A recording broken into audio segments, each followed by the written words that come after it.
Good morning, everyone. So today we are going to have the 32nd rounds of the RCI-POD webinar. So we are very happy to gathering together to have this webinar. So the topic is on the integrated approach to trade transportation facilitation, which is based on the same topic of the publication. Actually, ADB published late last year. And then we are very happy to have rolled out this publication, which can have a very significant implication to our operations in our regional the department as well as the sectors group. We are joined by the three presenters today. I mean, before before we go for the presentation, so we all know that trade is very much important international agenda at the moment. We all know that trade can contribute to economic growth and development and the job creation, and also contributing to the achievement of sustainable development goals at large. But as we all know, there are a lot of the backlashes against the trade momentum at the moment, as we all know. The global fracturing, and then also protectionism, and the rising sentiment for the nation-centric policies. So also the new renaissance of the industrial policies, which are mainly prioritizing the development of domestic industries at the cost of the promoting the more international trade across the borders. But this kind of the new development even more highlights the importance of international trade, and then the need to promote cross-border harmonization of different trade-related regulations and the rules, and also promoting trade facilitation, transportation facilitation in the region and beyond. So at this juncture, we are very happy to have this RCI webinar today. So we are joined by the three presenters who will be making the two sets of presentation before we have a panel discussion. So let me briefly introduce the three presenters today. Sanchita Bastas. So Sanchita is the economist at the Regional Corporation Integration Division of the Economic Research and the Development Impact Department of Asian Development Bank. She contributes to our division's flagship publication, Asian Economic Integration Report, and other knowledge products. And also she supports ASEAN Regional Forum, and also she has been playing a key role in supporting the India's G20, T20, the chairmanship for this year. And we are also joined by the two colleagues from the Deloitte India, Mr. Subham Gupta. Subham is the partner with the Deloitte India's business operation practice with more than 20 years of professional experience in the areas of strategy formulation, policy and regulated trade facilitation, international strengthening, organization transformation, among others. And another colleague of ours from the Deloitte India is also Mr. Nishan Jain, who is director with Deloitte's business operations practice with more than 12 years of experience working at the intersection of the government and private sectors for economic transformation project in South Asia, Middle East, and Africa. So with that, I'd like to hand it over to the two presenters today, and then following the presentation for around 25 minutes for the two presentation, we'll have panel discussions. Before we have panel discussion, I will also briefly introduce our esteemed panelists who are joining us today. So now I'm going to hand it over to Sanchita. You have the floor. Thank you, Jungwoo. May I request Nishant to share the slides? Is this okay? Everyone can see this? Yeah. Oh, okay. Let me start the presentation. Thank you, Jungwoo, and good morning, everyone. Let me share with you very briefly about why we attempted to do this study and what did we find out. Before I request Shubham and Nishant to share the nuts and bolts of the study. We did this study last year mainly to understand the policy landscape of trade and transport connectivity, and mainly to understand how were they discussed and how far the provisions talk of a resilient supply chain. The other motivating factor for this study is to help colleagues within ADB or in other development organizations in building understanding of gaps and challenges in trade connectivity. We felt there is a need for simple tool to undertake a systematic analysis of infrastructure gap to initiate discussion and raise awareness among the government agencies. And this is prior to the stage of detailed project studies that also involves feasibility analysis. So this study attempts to close these two gaps in the literature of trade connectivity. We had a team, Nishant and Shubham from Deloitte, and also Kijin and Aleli from the research department who had made this study possible. Of course, we also had colleagues from the ADB operations team, like we have Kanya in the webinar today, who had reviewed our report and also attended discussion to refine things further. And I thank them all for their time and support while doing the study. Next slide, please. Yeah, I will very briefly share the context for the study. As I was saying earlier, trade facilitation and efficient logistics that cover both infrastructure and services support the movement of goods, services, technology, and people across borders, and is a prerequisite for efficient supply chain and greater international trade. And efficiency becomes more crucial with globalization of supply chains, as any small disruption has great macroeconomic and social consequence. So ways to reduce trade cost and build resilience in trade infrastructure is greatly captures policy attention by the governments and the people who undertake policy analysis. In addition, there is a recent study by the World Trade Organization that examined bilateral trade costs for 43 countries and 33 sectors between 2000 to 2018, and decomposed the trade cost in five categories. That's transport and travel cost, information and transaction cost, ICT, trade policy and regulatory differences, and governance quality. And the study found that transport and travel cost account the most in the overall trade cost. And then trade policy and regulatory differences are the second major component of the trade cost. So this says, like, even after working on this topic for a very long time, I think past 2-3 decades, this remains a main issue in the international trade. And this issue becomes more severe for landlocked countries such as, say, Bhutan, Nepal, Laos, Mongolia, and many Central Asian countries who rely completely on the trading gateways outside their own country. We also saw there during the COVID-19 the vulnerability caused by disruption in the supply chain. The lockdowns and border closures during the height of the pandemic revealed many weaknesses in transport and trade connectivity.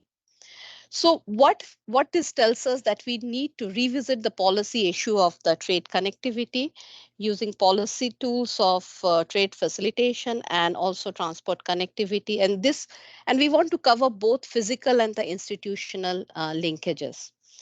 And this exercise has been attempted before by ADB, World Bank, and ESCAP and others.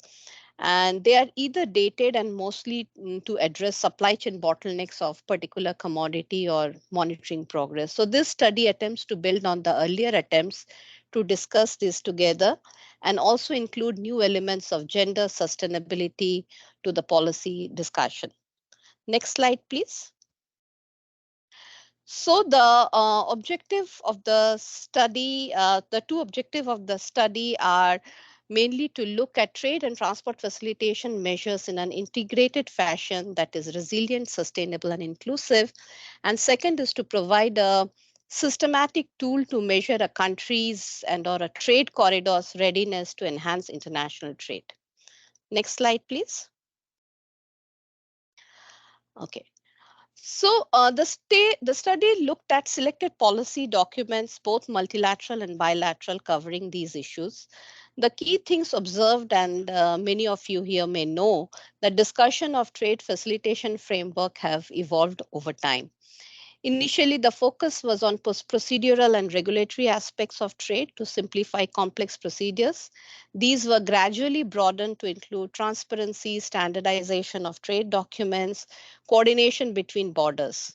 The regional trade agreements have also evolved to include provision on international standards, WTO trade facilitation agreement measures such as transit provisions, advance ruling, risk management, single window, etc.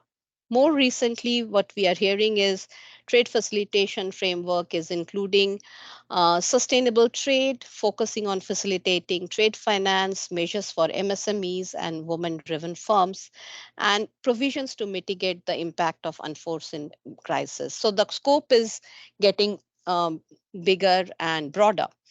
So when we clustered the trade facilitation provisions across 6 themes, that's customs procedures, SPS, TBT, stakeholder consultation, transit facilities, transport infrastructure, and sustainability and resilience, we found the coverage of trade facilitation is not uniform across all policy discussions.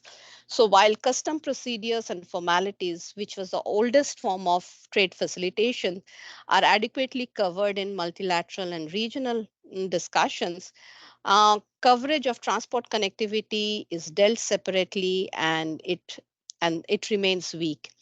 And the emerging issues of sustainability inclusiveness is yet to get adequate attention in the policy documents. Next slide, please. So the study recommends 3 key things. First, the provision for sustainability and resilience need to be included now, particularly in the post-pandemic discussion of sustainable economic recovery. So the issue of disaster and crisis management, climate change mitigation, and gender sensitivity should be part of the trade and transport facilitation. Second, broader and coordinated governance for transport, transit, and cross-border customs facilities are needed. The study finds that on average, there are around 27 public and private sector stakeholders engaged in various ways for trade and transport facilitation. So we need to have greater cooperation among these countries within a country and across the countries, because trade is happening between 2 countries. Third, what we observed is during the COVID-19 pandemic, countries had to undertake ad hoc measures to respond to the trade disruption. This is despite the fact that there is detailed knowledge and guidance for trade facilitation under the WTO TF agenda. The WTO agreement already includes procedures for expediting commodity movement, release, and clearance, including products in transit and others. It also specifies procedures for efficient collaboration between customs and other border agencies, as well as other authorities to on issues of trade facilitation and compliance, customs compliance. But these commitments were not fully implemented by countries. Hence, the studies suggest expedite implementation of WTO TFA measures. Next slide, please.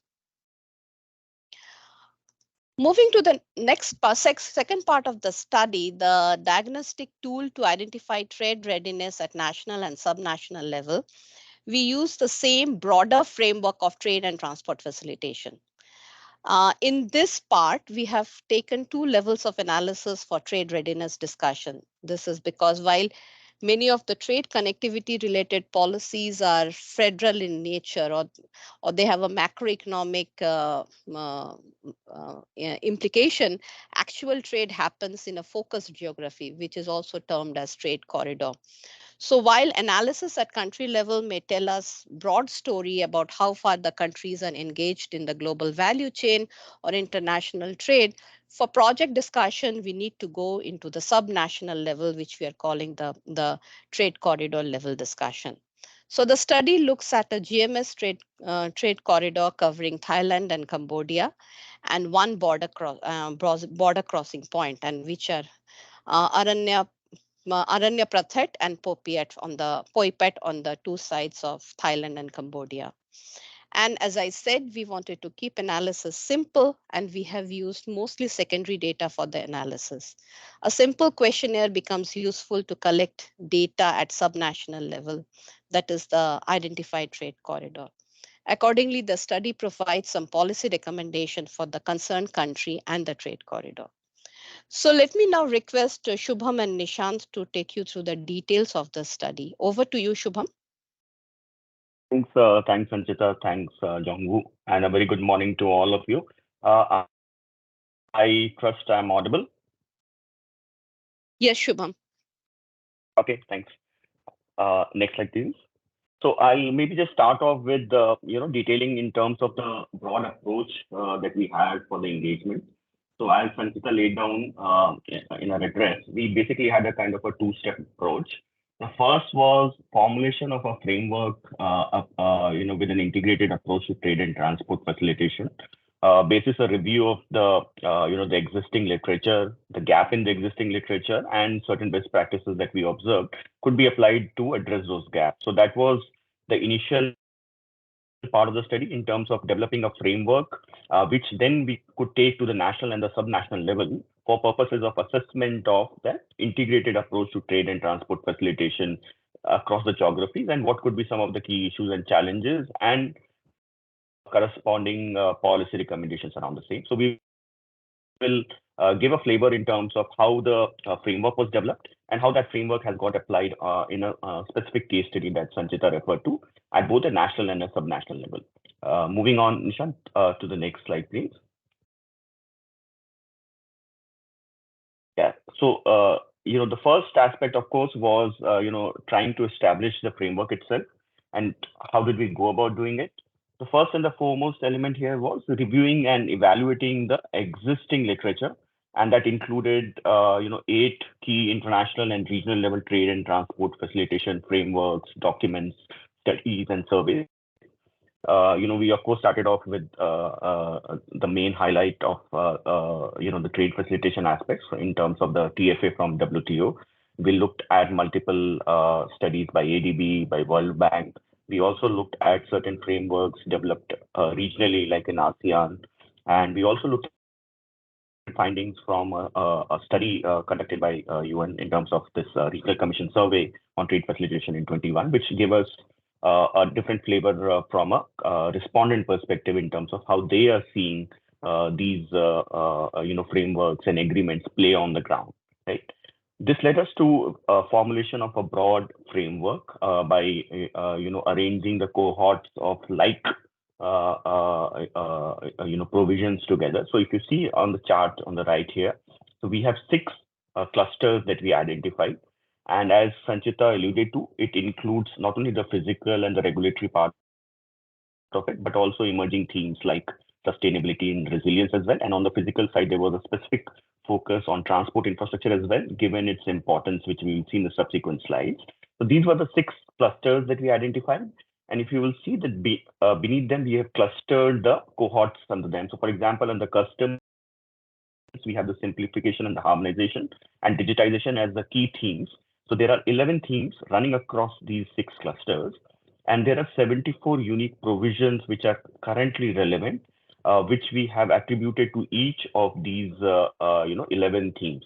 So this was the framework that we started off with and started applying to find out what may be some of the key findings around it. And we'll just maybe cover some of the key elements in the next slides. If you can move to the next slide. So what we did was on if you look at the columns on the top, so these are my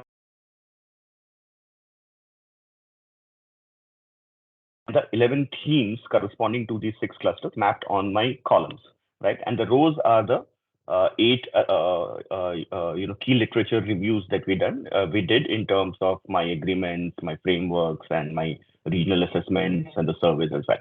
So what comes out very clearly from this particular chart is, the first 3 clusters, if you look at it, I see a lot of solid hover balls here, which clearly reflect the fact that these are more of mature clusters in which the literatures already have a lot of underlying principles and provisions laid down, and to a certain extent, which covers them really well.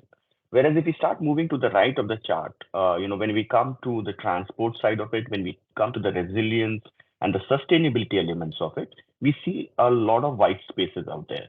That's primarily on account of the fact, as Sanchita alluded to, most of the literature survey in the past haven't touched upon these elements on, say, sustainability and resilience. We do see some of these, some of this literature cover them in certain details, but not as detailed as we saw in the first three clusters, which are typically associated with trade facilitation.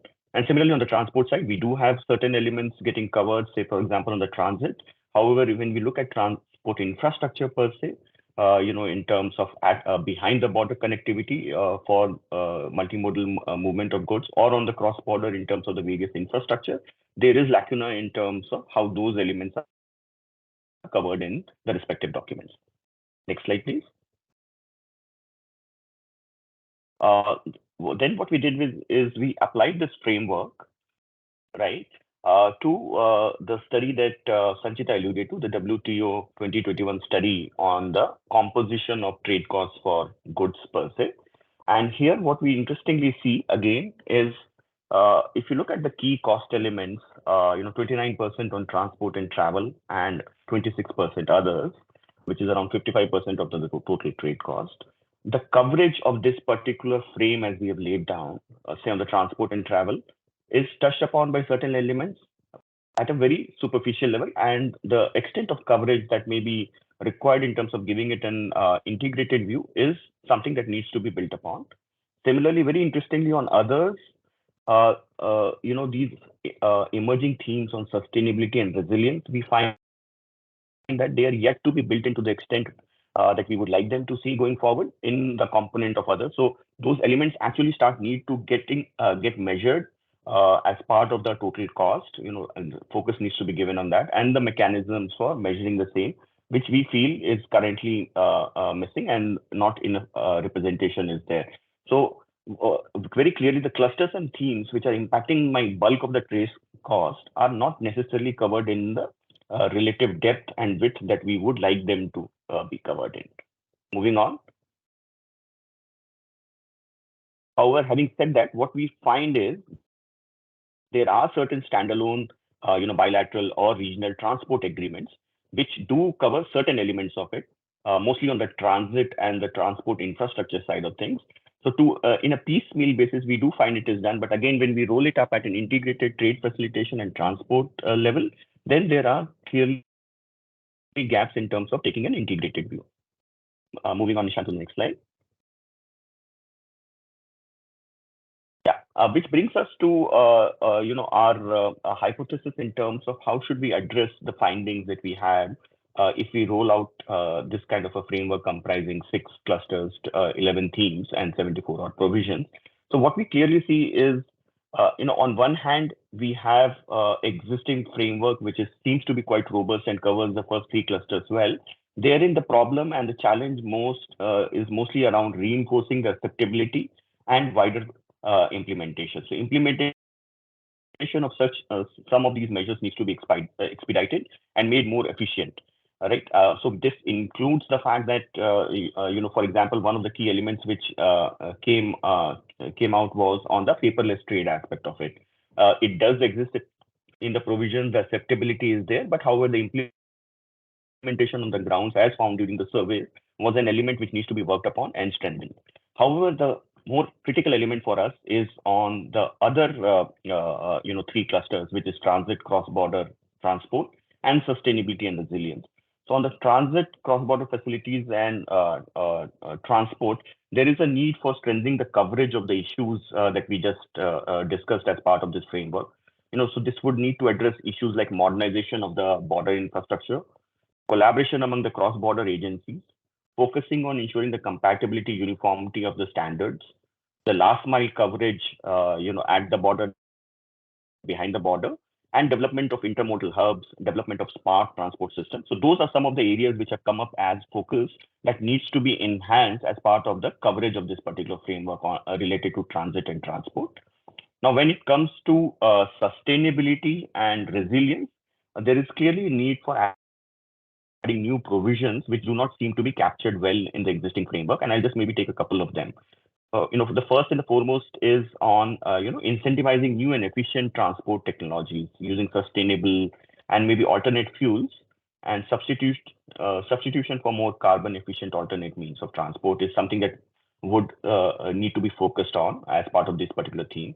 Similarly, on resilience, say crisis response and disaster resilience framework, and there are well laid out 3-phase frameworks around immediate response, recovery mechanism, and building resilience for the future that will need to be brought in from a goods and a services perspective. And there are numerous examples that we saw during the COVID times where there are clear learnings in terms of how to adopt them and make the trade in the transport system more robust and more resilient. For example, there are clearly studies which highlight the fact that the absence of disaster resilience, adds significantly to the trade cost in terms of the waste that happened. So these are some of the elements, that we have highlighted as part of the study. Now, how this framework rolls on into our assessment at the national and the sub-national level, I would request my colleague Nishant to talk about the particular case study that we have worked upon. Over to you, Nishant. Thank you, Shubham. I hope I'm audible. You are audible, Nishant. Yes, Nishant. Thank you. Thank you, Sanchita. Good morning, everyone. So just concluding the discussion into the last section, what Sanchita and Shubham actually talked about, let me just take all of you through the trade readiness assessment framework that we built as part of the study. As Sanchita said, that the trade readiness assessment is derived from the same trade and transport facilitation principles that we have derived and which were discussed by Shubham in detail in the previous section. Those 6 clusters, 11 themes, 74 provisions. So we use the same categorization of important aspects of trade and transport facilitation to look at the second aspect, which is the national readiness. How countries are relatively placed and how ready are they to facilitate trade and transport through their policy framework, policy structures. And the third aspect is the subnational readiness, where we are actually looking at zooming in further into the countries to look at whether their national policies are being translated at the points where trade is happening, whether it is a cross-border facility or whether it is a special economic zone at a port. So how are those national policies getting translated at the subnational level? So this aspect of the study, as I said, comprises two subparts. One is on the national readiness, and another is on subnational readiness. I will spend 1 or 2 minutes on this slide to just explain how we have done, and so that the next slides, 3-4 slides, which are substantially data heavy, will become easier to understand for all of us. In national readiness, the scope was a national region, which can be a country or an economic union. We used indicators from the existing studies. We identified 46 such indicators, and we categorized all of them across the 6 clusters. You remember what Shubham was discussing in terms of cross-border facilities, customs, SPS, TBT, all those 6 clusters. So all these 46 indicators were categorized beneath them.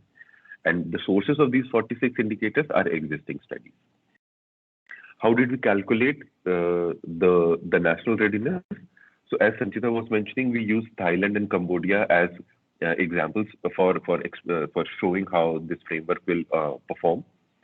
So we calculated the relative position of both Thailand and Cambodia in terms of which percentile they fall within in 3 sample spaces: global, Asian, and Southeast Asian. Across 3 sample spaces, where Thailand and Cambodia belong for each of these 46 indicators, which I will show you in the form of graphs in the next slide. And this basically gives us an idea that how are these countries relatively placed.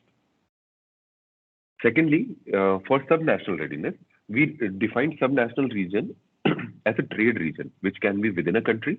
For example, as I said, an SEZ, which has connectivity to transport gateways like port or airport. Or it can also cut across national boundaries, for example, transnational economic corridors, in the case that we have used. We used 43 indicators basically to evaluate subnational readiness. And these have been derived from the literature review. We looked at studies like World Bank Group's report on Cambodia Trade Corridor Performance Assessment and other ADB reports. So this subnational level readiness is basically more of a mix of a primary and secondary research, where we have to use our analytical acumen to look at as many secondary sources as possible to identify the values for those 43 indicators that we have identified and put together, again across those same 6 clusters that we discussed. However, there might be a situation that we might need some primary survey also. So we have also developed a questionnaire. I'll just show you a glimpse of that questionnaire. As you can see, this light gray row, the second from the top, is basically showing the cluster that Sanchita and Shubham were talking about. And these are some of the corresponding themes which fall below those clusters, and some of the questions and which stakeholders can respond to those questions, both from the government and private side. So we have developed such a questionnaire also, so that whoever is taking a study forward to the ground and applying it on any geography is able to identify and collect data. So 46 indicators for national readiness, 43 indicators for subnational readiness. Now let me walk you through at the subject of the case study. So we looked at the Southern Economic Corridor, and we looked at a small section of the Southern Economic Corridor, which is at the border of Thailand and Cambodia. As Sanchita mentioned in her initial introduction, it's Aranya Praset and Poipet. Aranya Praset on the Thailand side, Poipet on the Cambodia side. This has been our subject for the case study. This is the subnational region, and Thailand and Cambodia are the national case study subjects for us. Now let me just walk you through the national level trade readiness assessment. Now, let me just explain what this graph is so that it is easier to understand, and then you will be able to visualize very quickly which indicator is showing what. So both Cambodia and Thailand on the left and right side respectively, we have the scale on the x-axis is basically percentile. And the red dot for each is showing that with respect to the global sample space where that country is. For example, if you just look at OECD indicator A9, which is the advanced publication of regulations. If you see for Thailand, for the global sample space, it is lying less than below 50% mark. However, if you look at within the Asian sample space, it is lying around 52%, and within the Southeast Asian sample space, it is lying at 60%. However, if you look at Cambodia, it is far behind within all these 3 sample spaces. Similarly, if you look at for OECD indicator G6, which is electronic payment processing system, Thailand is above 50% mark in all those 3 sample spaces. Cambodia is not. So this gives us a relative position of these countries that at a national level, for some of the indicators which I'm showing, for example, this is for customs, procedures and formalities cluster, where are they relatively positioned? Now, similarly, if you look at the sustainability and resilience and also for transport and infrastructure cluster, let me just take one example. For example, the logistics performance index, which was published earlier now on delivery timelines. For delivery timelines, we can see again a similar situation that Cambodia is lying with less than 50% percentile, below 50% percentile for all the 3 sample spaces. And Thailand is above 50 percentile for all the 3 sample spaces. And the same principle has been followed for this is for SPS, TBT, transit and cross-border. Now, for example, if you look at the second dotted box, OECD indicator J1, which is cross-border coordination, we can see that Cambodia is lying above 50 percentile in all those 3 sample spaces. Thailand is not. So this gives us a sense of areas which need policy strengthening, which countries need to focus on. Now, let me take you the same principle when we applied on the subnational level. We looked at, because the data is not available in as ease and in a ready format which is at the national level, where we can look at a lot of existing literature from UN, OECD, ADB, World Bank. At the subnational level, we have to construct a picture where we are able to relatively evaluate. So when Aranya Praset at Thailand side and Poipet and Cambodia side were evaluated across the same 6 clusters, which we have shown earlier, based on the framework and the questionnaire we showed you, we basically did not follow a percentile approach. However, we followed a comparator approach. By comparator, we mean that we looked at the regional benchmark, which is shown in the last column on this table. We looked at some of the benchmarks, and then we evaluated where is Aranya Praset lying as compared to that benchmark? Where is Poipet lying as compared to that benchmark? For example, if I just take average time taken for export clearance, we found that vis-a-vis the regional benchmark, both of them are lying behind. In Laos, it is around 3 hours for 52 minutes. For provision of digital payments, where the benchmark is that there has to be it's a binary comparator where we are saying there has to be a presence of operational e-payment system of tariffs and duties. We found that Arena Pratet is compliant to that. However, POIPET is lying behind. Now, for transit and cross-border facilities, if you look at export processing zones, the presence of SEZs, we found that at both these border control points, border checkpoints, the SEZs were there, and that is the comparator we used. Excuse me. And similarly for other clusters and teams at the subnational level, we evaluated. Some of the indicators were not applicable because, as you can see, some are either related to port or some are either related to rail. But since these border crossing points are either none of them are actually on the coast, and the terrain also is not conducive for rail, some of them are not applicable. However, when we were preparing this framework, we made it in a way so that any geographical diversity can be accommodated and accounted for. So with the analysis of the national and subnational level, we now look at some of the policy recommendations, and I will just brief some of the policy recommendation at the national level. There's a very detailed section in our report, and I would invite all of you to please go through it. You will get a very good sense of how the gaps were identified and how we are recommending these policy changes so that those gaps can be addressed. And I'll just walk you through some of them. For example, when the issue that was identified is limited implementation of automated risk management system, we found that in Cambodia, we need to upgrade the customs risk management database, which is CRMDS 2011. And the implementation of CRMDS in all border checkpoints is also required to be done. Thailand was found above the comparator, so that's why there's an asterisk mark in itself, so it is not relevant for Thailand. Similarly, for single window implementation, the Cambodia national single window system needs to be implemented, first of all, across all BCPs and also upgraded. And finally, all the regulatory agencies have to be onboarded so that the effectiveness of single window system can be realized by all throughout the trade value chain. Some other policy recommendation across clusters, say for MRAs, mutual recognition agreements, we find that for Cambodia perspective, the initial dialogues of MRA with major trading partners need to be recognized, and each other's so the conformance of all the regulatory bodies can be achieved. Similarly, country-level legislation is needed so that a regulatory framework can be created for signing of MRAs. So, as you can see, these are some of the policy recommendations which emerge from our framework, from an objective evaluation of where Cambodia is placed.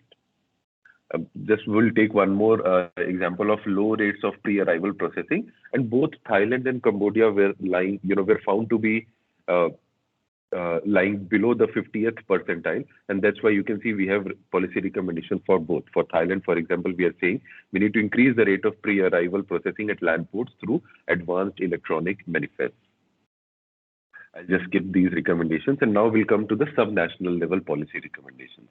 Now, remember, Aranya Prathek from Thailand side and POIPET from Cambodia side, we evaluated basis a comparator using the same framework of 6 clusters, 11 themes. This will take some examples of policy recommendation which emerged from the gaps we identified. For example, the issue one of the issue was prevalence of process duplication at borders. So for POIPET on Cambodia side, we found a recommendation again related to the single window portal, that whatever national single window portal was created, that actually needs to the regulatory agencies need to all of them need to come on board, and this was also this also aligns with the national policy recommendation that we have identified.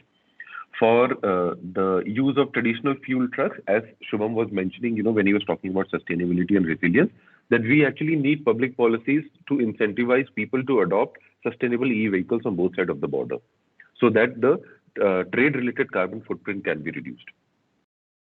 The sensitization and again a joint regulatory intervention between the two countries also will help go a long way in promoting electric vehicles for trade. Similarly, some of the infrastructural issue about lack of warehousing and parking area. So the projects which will actually help in realizing these objectives need to be identified, feasibility studies need to be done, DPRs need to be prepared, and accordingly financing need to be organized so that countries can strengthen the infrastructure at these two BCPs to achieve to fill the infrastructural gap. I'm sorry. And in terms of initiatives regarding sustainability and inclusiveness, what we found that there is a national level commitment, but that national level commitment is not getting translated at the BCP. So basically an implementation framework and agenda needs to be prepared so that if as a country, if you're aligning to certain global commitments, that needs to translate at the border control points or any of your trading gateways so that effectively trade facilitation can absorb it. That's all from my side. Thank you, Sanchita. Thank you, Jongwoo. Over to you. Thank you, Sanchita, Shubham, and Nishan for the very comprehensive coverage of the report itself. And this is quite helpful in setting the stage for the panel discussion, which we are having shortly. So my takeaway from this presentation is that firstly, the report looked at various documents on the trade and transportation facilitation related issues, and then they have tried to identify the existing gaps there, and also they have juxtaposed the gap analysis against the trade cost related classification done by the WTO and how those gaps can lead to some of the additional trade cost. Actually, this gap analysis is based on the 6 clusters and then also the 11 themes along with the 97 enabling provisions to identify from the review of the various documents. I also noticed that the documents covered in this analysis also include ADB-related documents, which are on the GMS, the action plan, the SASEC operation plan, as well as the correct CETA 2030. So this is quite relevant to our operational aspects as well. And also, the research has also looked at identify the existing gaps, such as the sustainability, inclusiveness, and the resilience-related issues are largely missing from the existing trade facilitation framework. And also further, the analysis looked at potential readiness assessment at the national and the subnational level along the scales of the global, regional, and the sub-regional angle. So these are quite useful, and also I think that this can have quite a significant implication for our operations from the ADB side, not only to be used as a tool to identify the existing gap, but also it can provide some quite useful benchmark by comparing the pre and the post intervention on the trade facilitation side from ADBs and how much progress could have been made over time based on this readiness assessment indicators presented by this analysis. So with that, I'd like to open the panel discussion. So joining us today are 5 esteemed panelists from across the different institutions and regions. And the first, Nora DL, is joining us from the World Bank. She's the senior economist at the World Bank, and then she has worked on the trade issues in Eastern and Southern Africa as part of Trade and Competitiveness Global Practice, and is presently focusing on trade facilitation, regional integration in Asia. Welcome, Nora. And then our next panelist is Mr. Azar Jaimurjina Ducrest, who is the chief of the transport connectivity and the logistics section of the transport division of the UNESCO. And then her section supports member states in further developing the regional transport infrastructure network in Asia and the Pacific region. And our next panelist is the Kijin Kim. Mr. Kijin Kim is the senior economist from our division, Regional Cooperation Integration Division of the Economic Research and the Development Impact Department of Asian Development Bank. And then he joined ADB in 2017, and since then he has been working on trade facilitation and trade finance within the context of regional cooperation integration. and he has contributed to a lot of the ADB publication on these areas, including the AIR, our flagship report, and the trade finance gaps, growth and job survey, and the Asia Pacific Trade Facilitation report, being jointly done with the UNESCO. And our next panelist is the Ms. Kanya Satyani Sasrati Poera. I always find pronouncing the people's names quite challenging, but hopefully I am not mispronouncing your name. Kanya is the principal regional cooperation specialist at the South Asia Department of ADB. She joined ADB in 2009 as a regional cooperation specialist, and she has gone through various areas of the regions in terms of handling the RCI-related issues. She has handled the BIMPIAGA and MTGT-related issues, and also she was assigned to the focal for the ADB support in trade and transport facilitation programs for the Southeast Asia until this year. And then the last but not least, Mr. Chandra Tangavelu is currently the head of the Jeffrey Chi Institute for Southeast Asia and Senior Fellow at the Jeffrey Sachs Center for Sustainable Development and Sunway University, Malaysia. And then he's also the joint, he also holds a joint appointment at the Institute of International Trade, University of Adelaide, Australia. Welcome, Chandra. So, we have listened to quite a comprehensive coverage of the ADB's report, which is discussing a lot of the important aspects of the trade and transportation facilitation related issues. So before I go for the specific questions to each and individual panelist, let me go around table to get the quick feedback on the presentation made by the three presenters today. So I'd like panelists to share your quick perspective on the need for a comprehensive approach to pursue development of the trade and transportation facilitation measures, particularly in the context of the improved supply chain connectivity and resilience to enhance international trade in the region and beyond. So this is basically to seek quick feedback on this type of integrated approach on the trade and transportation facilitation issue, which was presented by our presenters today. So let me start with Nora first from the World Bank. Nora, you have the floor. Yeah. Thank you, and very pleased to be here. Look, this is exactly what we need in terms of this report. We need to address the big data gaps, which were very clearly identified along different clusters, different themes. And this report is exactly what is needed to bring forward the whole trade facilitation agenda. As we heard, there is the need to look at both trade and transport issues into a very coordinated way, into a very comprehensive way. We don't have only a trade agenda or only a transport agenda.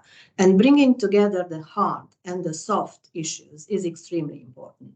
I think it is important for us to understand these data gaps, to do more analytical work, but for us international organizations, it's also important for the operations which we are doing to be able to see some very concrete impact on the ground. But it's not only about trade and transport. We also need to be more inclusive. We need to look at sustainability issues.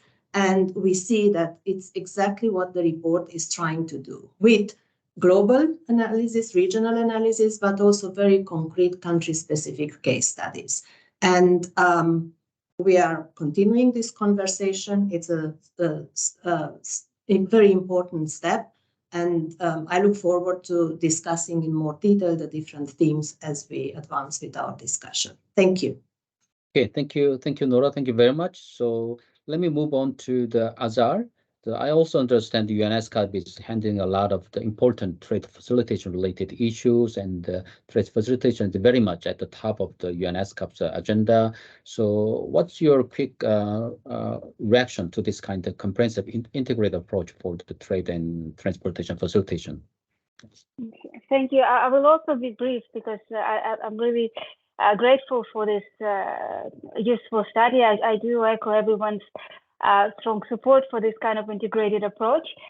From my side, because I'm not part of the trade facilitation team, I'm coming from the transport connectivity perspective, and I would say there's a bit more integration that needs to be done. Unfortunately, fortunately for trade facilitation, there has been a convergence and a lot of awareness raising about the major trade facilitation best practices, the WTO trade facilitation agreements, and many multilateral agreements. The transport facilitation agreements are not that known. And I've noticed that when I saw the presentation that the trade facilitation side was quite covered, but there are a lot of transport facilitation is done by bilateral, multilateral, and only a subset of what we call more global agreements, right? So I do think that there's additional maybe research that is needed to incorporate that body of literature into this already very, very comprehensive analysis, right? There's a convention for the harmonization of control of goods at the border, which is transport convention. There's a convention on temporary imports of vehicles or containers. There are convention, ETIR convention that you know on the road transport permits and so forth on transit, right? So I think we could do an additional push integrating that body of literature and practice into the analysis, and that would perhaps make up a little bit for the gaps we see in the trade on the transport facilitation side. So that would be perhaps my major comment, and I'll be happy to have my team assist ADB in covering some of those elements. But I would like to react to what we heard from a colleague from ADB. From Sanchita, who said that there's only so much we can do with the sort of national level, policy level analysis, and I very much like the corridor-based approach because transport happens when there's a demand for trade, and this is very, geographically specific. Transport does not happen at the border. It happens in the hinterland connections and so forth. So I think that's certainly a methodology to explore. And when we have integrated approach to trade and transport facilitation, I think corridor-based approach or sort of a particular chain, supply chain-based approach is probably the one that will yield more concrete insights than the general recommendation. So I'll stop there. Thank you. Okay, thank you very much, Azhar. So I agree that not only the national and sub-national level analysis, but also cross-border connectivity, economic corridor, transportation corridor type of analysis, and how to ensure the interoperability, cross-border regulation harmonization. So those kind of issues are pretty much at the top of our agenda going forward, I think. So now let me move on to Kijin. So perhaps because you have been the part of the research itself, I don't know whether how much you could share your objective views, but perhaps you can also share your quick feedback on this approach itself. Yeah. Okay. Thank you, Jung. As part of the research team, so I believe that kind of rationale for the integrated approach already been presented during the presentation, but since my kind of another expertise is on trade finance, I'll try to focus more on that aspect. So I'll try to be focusing on the macro aspect and down to the micro aspect. So I guess through global value chains, we are very connected. We are very maintaining high level of connectedness in trade. So just by looking at that fact, we can agree that we need to think about trade as a end-to-end process in supply chain, not just focusing on what is happening at the border. So that's kind of broader scope of trade. So then we can include a lot more factors that's affecting trade when we think of as a kind of change. So, for example, we've been through a lot of physical disruption during the pandemic, through lockdowns, and then war is ongoing, and then now we are having a more strengthened protectionist trade policies. But on the other hand, in the financial disruptions, now we kind of having unexpected increased market interest, which is affecting access to trade finance or overall access finance. And one of the emerging but really important factors is about climate change issues. So actually, natural disaster is causing a physical disruption, and then in the financial sectors, the emerging consideration like environment, social, and governance factor like ESG is affecting business operations and financial institutions' funding decisions as well. So then moving down to like determinants of trade costs, actually as the presentation showed, we have a lot of like determinants of trade costs, for example, transport and travel costs and transaction costs, trade policy. So as the presentation showed, the transport cost is the significant share. So there's no doubt that we should focus on transport facilitation in line with trade facilitation. So in theory, every factor should be integrated like into trade facilitation. So, but I'd like to highlight that trade finance has been kind of neglected, not explicitly integrated in addressing high trade costs. So, even in the WTO study, it doesn't explicitly say trade finance, although, many of the research, and I believe that in consensus, many research and many surveys find that access to finance or trade finance is crucial for supply chain management through their management of working capital, loans and guarantees when they do trade. So then, and also some statistics like according to the UN Global Survey on Trade Facilitation, that clearly shows that facilitating trade finance is one of the least implemented item. So I guess there's a lot of reasons because usually trade finance is private sector driven. So some coordinate issues within the government. So that maybe I can just conclude by saying that we also have a lot more room to strengthen public-private joint effort in trade finance facilitation. So I'll stop there. Okay, thank you, Kitchen. Thank you very much. So the importance of the trade finance cannot be overstated at all. And also, you have also rightly pointed out that not only the national level, sub-national level, but also cross-border level, but also the domestic level. For example, although the trade is happening through the maritime transportation and the air freight, but also those goods and products to be shipped through the ocean and transportation is to be produced domestically. So unless we, for example, when it comes to discussing the greening the international trade, unless the greening the domestic production, we cannot achieve the goal of the greening trade itself, because the exported and imported goods are also produced domestically. So we need to take into account both aspects of the cross-border transportation as well as domestic production procedure and technologies to be involved there. So definitely. Then also let me move on to Kanya. So you have a lot of extensive experiences working on the RCI issues across the different sub-regions in Asia and the Pacific. So what is your takeaway from this kind of comprehensive integrated approach? How would this kind of approach be helpful for the operations in Asia? Yeah. Yes, thank you, Jung-woo. I think I second everybody in this forum on the importance of the integrated trade and transport facilitation. And I think it's also about time that even the government officials stop quarreling whether it's transport and trade facilitation or it's trade and transport facilitation. Both sides are equally important for the efficient supply chain. In terms of the study, I would say it would be very useful for our operation.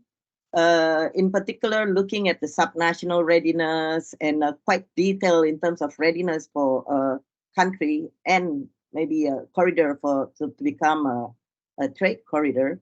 Because all this time, from my understanding, in most of the groupings that we work in, we rely so much on the WTO TFA in terms of trade facilitation categorization. So if it's C, then you're not ready to implement it. But we all know that in WTO TFA, most of the categorization are based on self-assessment.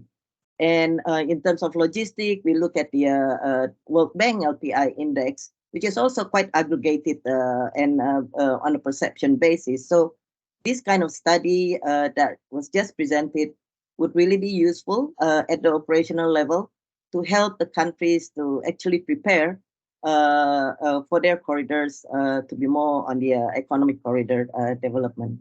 So I guess that's my take at this point. Thanks, Daniel. Yeah, thank you, Kanya.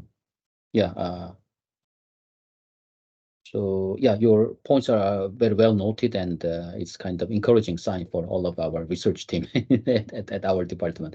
Okay, so let me now move on to Professor Sandra. So I would like to ask for your quick feedback on this the kind of a comprehensive integrated approach on the trade and the transportation facilitation issue. Thank you, John Woo and Sanjita for inviting me. I'm happy Kijin raised the issue of GVC, global value chain itself. And this approach is a very good approach. I think it identifies the policy gaps quite clearly.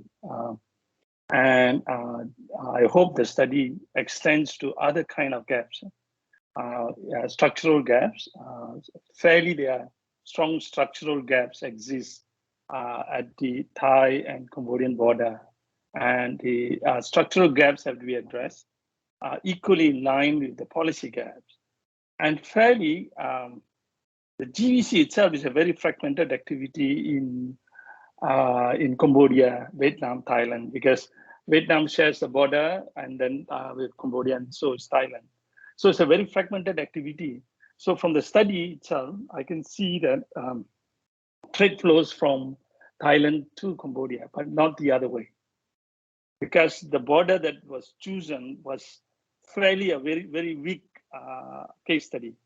Very hard to replicate in other part of Cambodia. The reason why I'm saying that is I've done some work on trade facilitation, investment facilitation in Cambodia at the subnational level. So when you look at Cambodia, most of the trade facilitation, investment facilitation is highly concentrated in Phnom Penh area itself. So now we are setting up a logistic master plan to spread out the activities. So this study will be very useful if we can replicate this to the Cambodia-Vietnam border, which is, I think, is more integrated rather than taking POPED as a point. POPED is the weakest link, we already know that. So I'm also a trade advisor to the Cambodian government. So fairly this study validates what the government already knows. So the next question is, what is that we need to do in terms of global value chain activities? Because value chain activities are very sectoral level activities. So the sectoral level activities have to be elevated a little bit higher so that we can understand whether it's transport, equipment, or electronics, or parts and components, which is going to be the important component for this kind of trade facilitation dimension. Having said that, the benchmark is very high. I really like the OECD benchmark that's been used. That means ASEAN itself have to move into that benchmark. So if you can take this benchmark and then superimpose to ASEAN itself, and then you can identify the other gap between the gap you have and ASEAN itself, which is also going to be very important for us when it comes to RCEP and regional integration issue itself. So fairly, I think you're going to come back to me. I would like to suggest a few things. One is human capital, very critical for us at the subnational level, digitalization and mobilization, localization of information is very critical for us. Those things are left out. So the study is very important, but I would like to see a little bit of more GVC story coming into that. So this study can be extended in that direction. Thank you. Thank you very much, Professor Chandra. So yes, those are very valid point. So because the GVC explains a lot of the international trade and then the global globalization and even the anti-globalization mood at the moment. So we need to weave those issues into these discussions of the trade and transportation facilitation issue in a more clear way. So that's quite good suggestion. So with that, I'd like to go back to the Nora. So I have one specific question to you because according to the research itself, one of the gap identified from the different documents examined is the lack of the coverage of the sustainability and also inclusiveness and the resilience related issues there. So one key issue related to the inclusiveness and the sustainability issue is the gender equality. So we all know that women's have some limitation in having access to international trade, and the trade facilitation may not be that much helpful in the strengthening the women's capability to have access to international trade. So I'd like to ask your view on the linking the agenda of the trade facilitation with the gender equality issue. So, for example, what is the overall current state of the trade facilitation sector with respect to the overall participation of the women in the workforce, and what would you think that are the underlying reasons behind this low participation of the women in international trade, in particular, a lack of the support for the women in having access to international trade? Yeah. Nora, you have the floor. Thank you. Thank you for that. And really great to see that topic on the agenda, because reducing gender inequality in trade facilitation can really bring about big changes. And we are also trying to look at it in a very systematic way at the World Bank in all trade facilitation projects that we are doing across the region and beyond. And, you know, trade facilitation may seem like it's about little things, practical things, forms, border processes, but in fact, it's about a much bigger issue. It's about participation. And it's about people being able to understand, participate, and thrive in an economic system that's designed for them. And as an economist, I understand that it's far more than the numbers. So it's about trying to uncover certain patterns, using data to uncover and analyze the connections we've never noticed before, and then creating awareness about what is the current status and then what can we do to change this point. So, and this is very true about gender and trade facilitation. I think we all understand that it's an important topic, and there is research at the bank and other international organizations which shows that firms in developing countries that trade internationally hire more women, provide them better pay, training, and job security. Yet, at this stage, we have huge data gaps when it comes to women and trade. And first of all, there is very little information on cross-border traders broken down by gender. We simply do not know how much trade is done by women or women or man-led businesses. And second, we know very little about the gender-specific obstacles to trade and trade facilitation. Usually we heard that all these barriers are gender neutral, but do we really know if they are different, if women-led businesses perceive those barriers differently than men-led businesses? And then we also don't know what is the impact of reforms, you know, that eliminate certain barriers on men and women. So these are two major data gaps that we are trying to fill with research, analysis, surveys at the World Bank.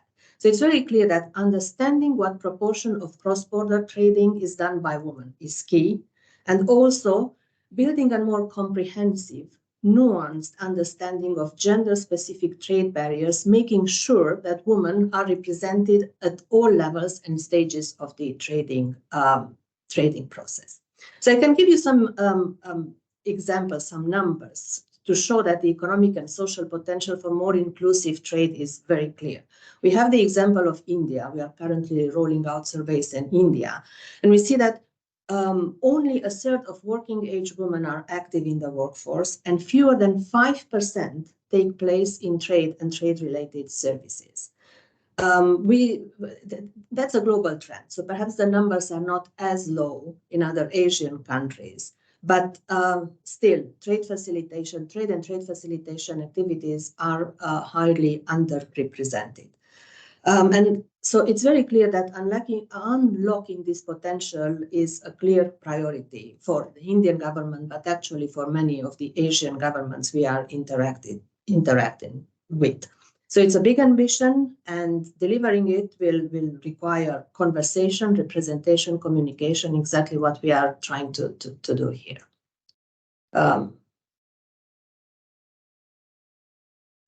I could go on perhaps explaining how we are trying to solve some of these issues with the survey. So very briefly, we are rolling out surveys in a number of countries. At this stage, I think that the World Bank surveyed over 7,000 traders in over 10 countries, and India is now our next target. So I'm very happy. I have been lucky enough to join workshops, organize and conversations in India to fill these specific data gaps. Okay, thank you, Nora. Thank you very much. I also agree with you that the data gap is quite a significant hurdles in our understanding what are the underlying problems there and identifying the major bottlenecks there and coming up with any kind of solutions there. So just quick follow-up question to you then, this kind of a survey to be rolled out in India and for other 10 countries, for example, by World Bank, the survey result could be quite useful for our conducting some relevant research from our side as well. So I'm just wondering whether the survey results will be publicly available to the outside institution like the ADB.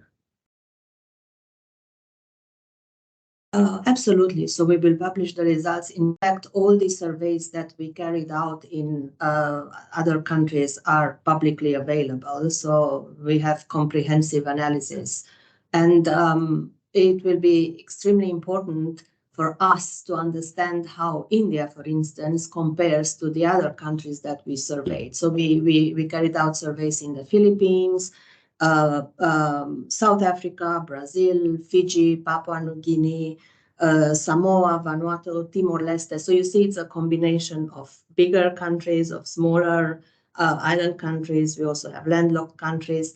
And it's interesting whenever we have these conversations in India now, preparation for rolling out the survey, the first reaction is always, well, in our country, the results will be different. So yes, we are really looking forward to seeing the results of the analysis, because there are some broad findings, like probably 5 key findings emerging from all those surveys, which we think apply to all countries, such as, like, for instance, fewer women are represented in trade associations.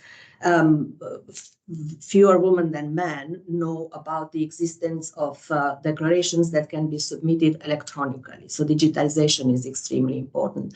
Fewer women know about the existence of different trade associations that can be helpful, in informing them about the rules and regulations.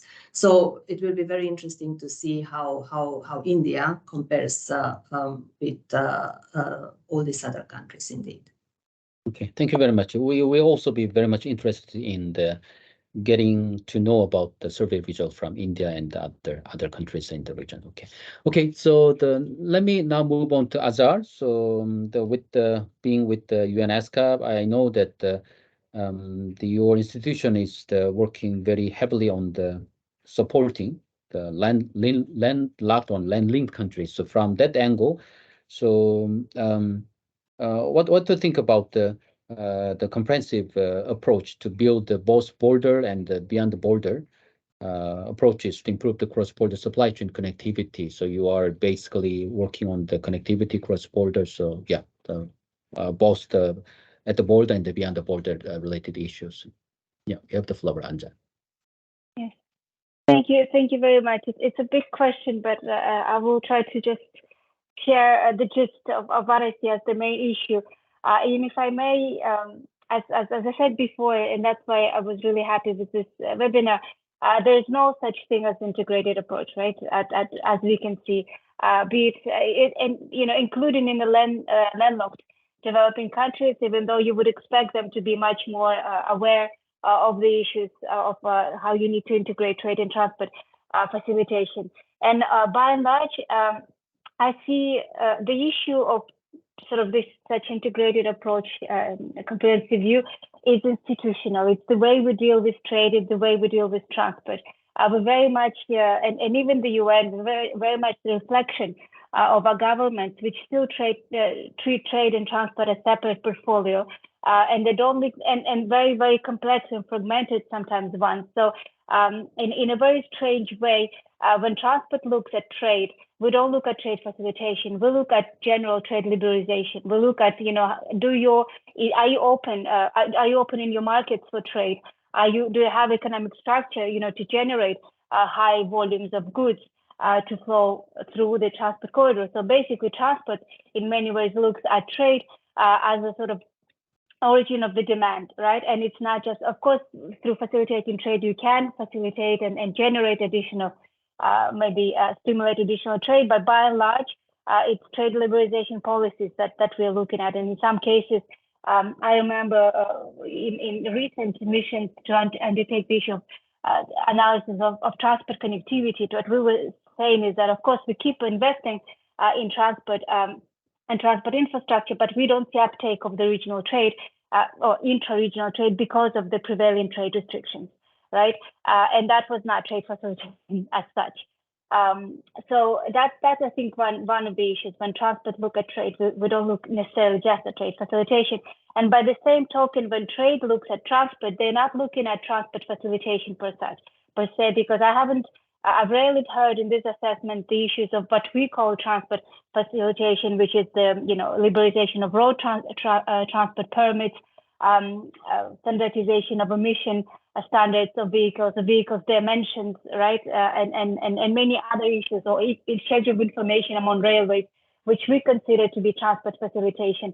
But trade colleagues look at is infrastructure. And that's very much every time I go to this assessment, what I'm told is that no, it's all about quality of the roads leading up to the cross-border points. It's availability, right, of wagons. It's about operational elements that link to infrastructure. So there's a bit of a mismatch, I think, in the way we look at certain things, which gradually we start to address. And I think this kind of exercise really helped, because you see what the gaps are, because we seem to be having a lot of answers to our questions, but they're not quite satisfying, right? We still cannot identify the pressure points that help us really change the situation for better. And again, I'll go back to my earlier point that transport does not happen at the border. You see congestions at the border that are sometimes linked to the transport infrastructure, but sometimes they, in terms of accessibility, right, to border crossing, but sometimes they're also the reflection of the inefficient trade procedures, because you shouldn't have 500 trucks stationed at your border waiting for customs clearance, right?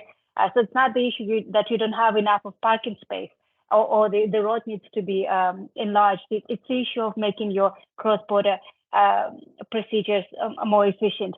And in many ways, I would say, yes, the issue for me would be institutional. It's the fragmentation of policies, also not just between trade and transport, but within trade and within transport. We very much live in the region where a road goes one way, rail goes one way, maritime goes one way. Sometimes we bring them together on the topic of multimodality and integrated approach to transport, but it's also an uphill battle. If I'm also can share, I think there's some practices of transport that are so entrenched in the region that they're sort of considered to be normal, like transshipment at the border, that the fact that we do not let the truckers from one country to go into another for various reasons, mostly in protecting, the transport sector, which is a source of livelihood for a lot of, especially in countries that are less developed and still struggling with, offering employment by and large. So I think there are a lot of practices of transport that are not questioned. That are considered that that transport is still very much about either improving the infrastructure or maybe accepting digital information here and there, but not so much as full liberalization of transport services, which ultimately would bring the costs of transport down, right? So that's in a nutshell, right? I think that's the challenges we're facing: institutional, some legacies in the way we conceive of transport markets. And I think, as I mentioned before, it's lack of awareness as well.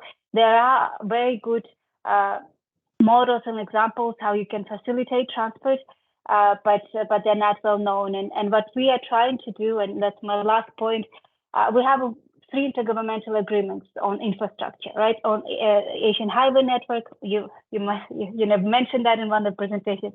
There's Trans-Asian Railway Network Agreement and Dry Port Agreement, and those are infrastructure agreements. So it's basically the list of lines, railway lines, roads, and dry ports that are considered to be supporting international trade. And basically the obligations are more on infrastructural side and minimum flexible standards of quality. Those agreements do not look at the facilitation of transport. And what we're increasingly trying to do is get these working groups that are set up by those agreements, which are intergovernmental. The governments come every 2 years and discuss the issue of next steps in Asian highway network, and we encourage them to look at the transport facilitation issues and look at the cross-border transport and some models and some various ways in which we can facilitate transport. But again, the challenge is that mostly those colleagues come from the Ministry of Public Works in constructions, in transport, and not so much at those at the receiving end trying to stimulate the transport demand or supply, right? So I'll stop there. I think Okay. hopefully Thank you, Azhar. So I agree with that. I mean, how to approach the nexus between the infrastructure connectivity and the trade and transportation facilitation is very much an important topic that we need to all together address at the same time. So perhaps this type of webinar and this type of research can also help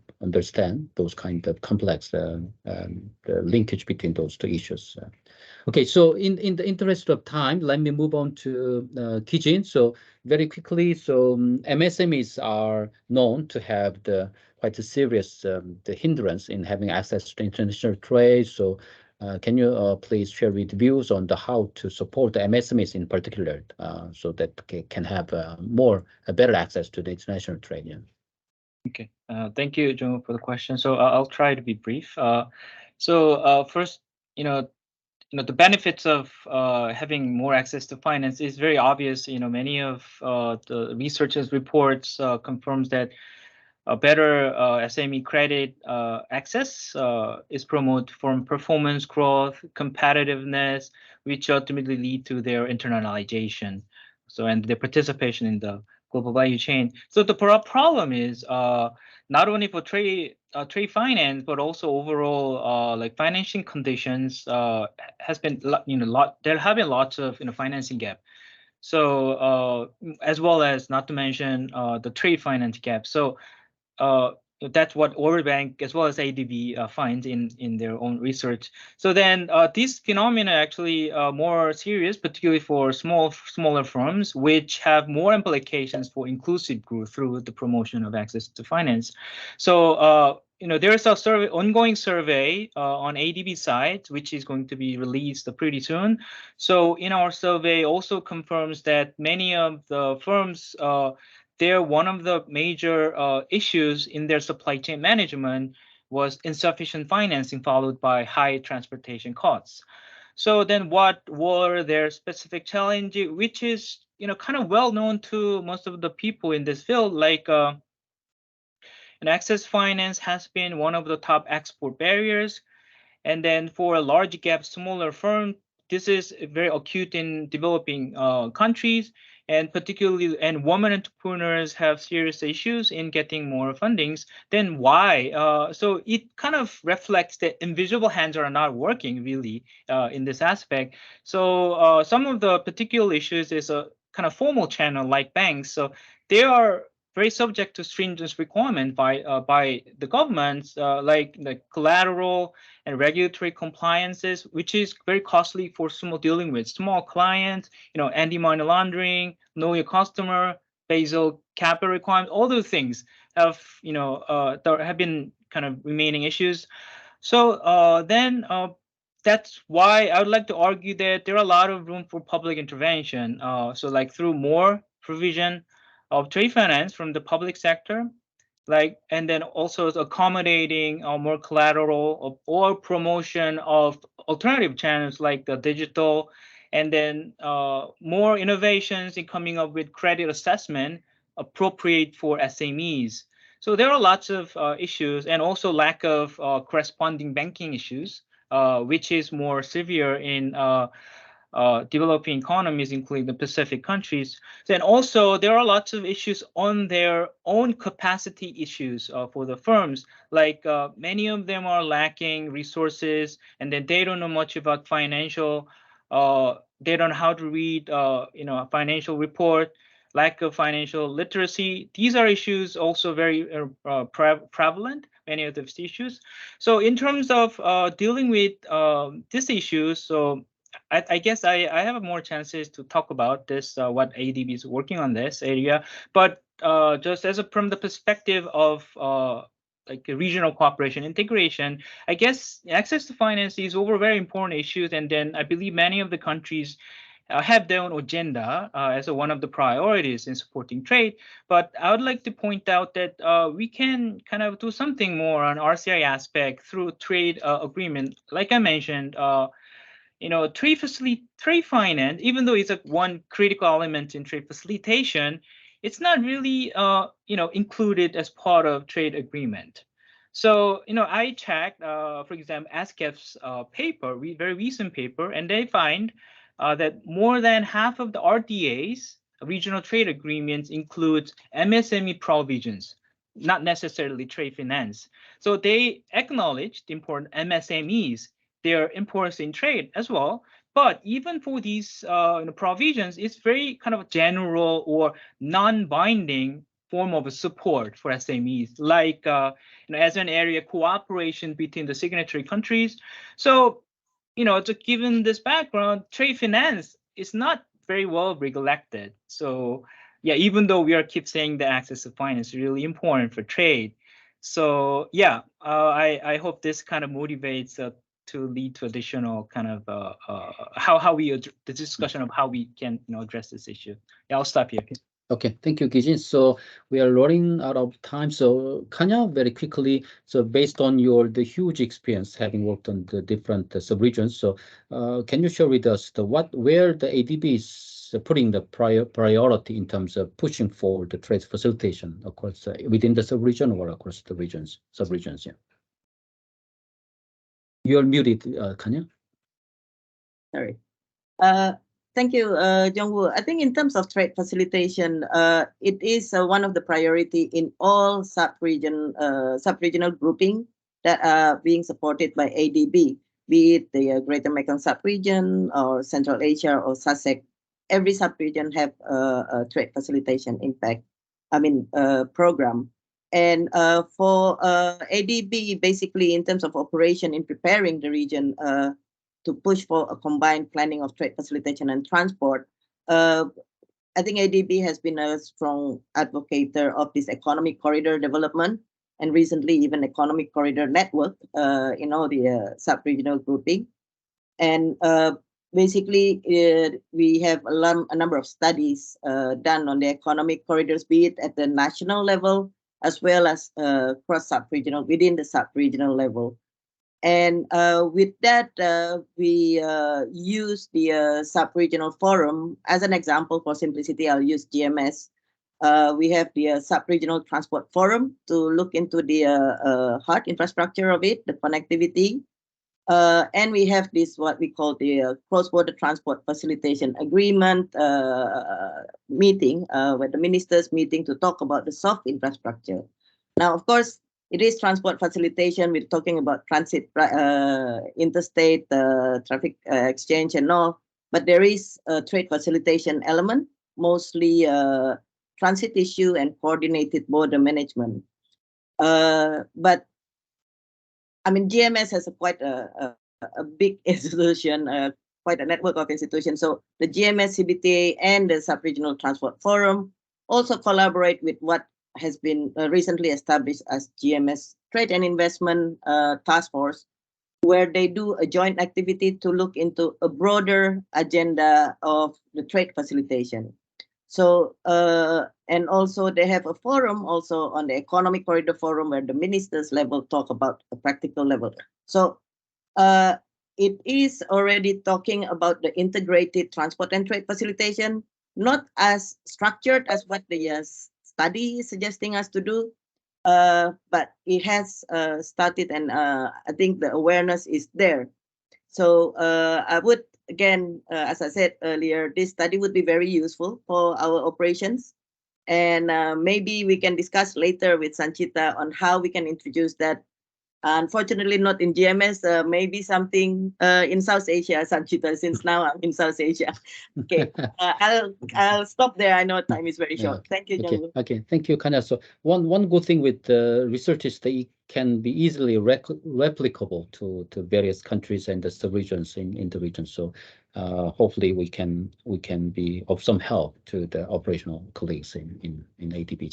So lastly, so Professor Sandra, so Gijin has mentioned the importance of the regional trade agreement, the need that the trade agreement to incorporate the trade finance and trade facilitation issue, in particular for the MSMEs. So we have recently had the RCEP, Regional Comprehensive Economic Partnership, covering the ASEAN and the other 5 countries in Asia and the Pacific. So do you see any good potential with RCEP in promoting trade facilitation in the region? And also, if you can identify any existing gap that needs to be addressed by the member countries in the future. So we'd like to seek your quick the feedback on this RCEP issue. Thank you, Jong-woo. As you know, RCEP is the largest global trading bloc in the world. It's a rule-based and it's a regional integration. It shares the border. That's the interesting part of RCEP as compared to CPTPP. So this study actually is very, very relevant for that. If I given the time constraint, I would like to suggest 3 things if possible.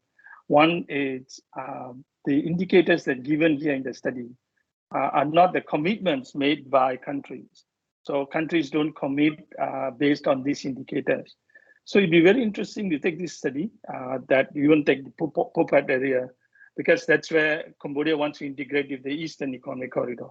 So that is a good study. So it shows the institutional gap, the soft gap that exists.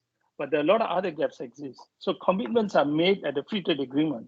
So I would like to see, take the free trade agreement like RCEP and take some of these indicators and see where the commitments are, not at the OECD. OECD, we don't commit. We only commit at the regional trade agreements. So if I take RCEP and start putting all the indicators in terms of the 4 dimensions you have, and clearly you will identify where RCEP need to be elevated to the next level. Sustainable infrastructure is lacking. So fairly, as you know, RCEP has an RCEP secretariat, which is a living agreement that address some of these issues. So fairly, I can identify a lot of gaps here using RCEP as an indicator, because countries are already committed to each of these indicators. Some of them are not there as a built-in agenda that we're going to discuss. So I will take these indicators and superimpose them in terms of RCEP commitments, and then see where the gaps are and when the commitments will be made. And then I can see the convergence is occurring. And that convergence is very important. So that will be one dimension which I would suggest this study should take, elevate itself, because the largest global trading area, and RCEP address the border issues clearly, and trade facilitation, investment facilitation address some of these issues. The second one, if I may, once we identify that, the second issue is what are the gaps behind border gaps exist. If you go to POPAT, we know there's an infrastructure issue, but fairly you need to relate to the export processing zones.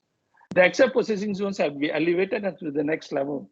So that's where the GVC impact comes into play. So fairly must take this and put into the sectorial GVC impact where we can see other than textile garment, electronics is picking up, transportation parts are picking up. So again, we can do the mapping and then see the gap, the structural gap. The third one is the movement of people. And that is also a very big issue here. And then fairly training, the subnational level training is very, very important. So this study actually moves us in that direction in integrating the Cambodia to the Eastern Economic Corridor. And I would suggest you have to do another study that brings the Cambodia-Vietnam border that is closer to Ho Chi Minh and Da Nang. That itself will show that the region itself will be integrated. Laos, Cambodia, Vietnam, and Thailand will be integrated because Laos already have the fast train, the first country in ASEAN to have the fast train.